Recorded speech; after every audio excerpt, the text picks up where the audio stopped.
महाराष्ट्र राज्याचे लाडके नेते व आम्हा सर्व बहिणींचे लाडके भाऊ माननीय श्री एकनाथरावजी शिंदे साहेब आज त्यांच्या वाढदिवसानिमित्त श्री स्वामी समर्थ केंद्र येथे महिला आघाडी पाचोरा यांच्या वतीने श्री दुर्गा सप्तशती देवीचे पाठाचे आयोजन केलं होतं आणि भरपूर महिलांनी येथे त्याच्यात प्रतिसाद देखील घेतला। खूप छान उत्साहात हे पाठ पार पडलं आहे आणि सर्व लाडक्या बहिणींनी आपल्या लाडक्या भावाला उदंड आयुष्याच्या अनंत शुभेच्छा दिल्या आहेत। आम्हा सर्व महिला आघाडीच्या वतीने श्री आदरणीय एकनाथरावजी शिंदे साहेब यांना उदंड आयुष्य लाभो हीच आमची श्री स्वामी समर्थ चरणी प्रार्थना स्वामी चरणी प्रार्थना आहे आणि आम्ही स्वतःला भाग्यवान समजतो का आम्हाला असे नेता भेटले आहे।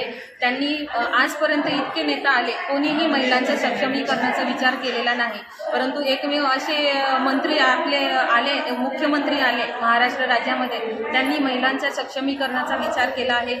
अनेक योजना गोरगरीब जनतेसाठी काढल्या आहे। लाडकी बहीण झाली, लेक लाडकी योजना झाली, अन्नपूर्णा योजना, अशा अनेक योजना आहे की गोरगरीब जनतेला त्याचा लाभ घेता येत आहे।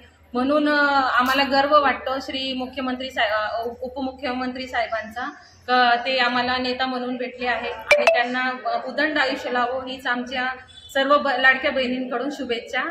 धन्यवाद। जय हिंद।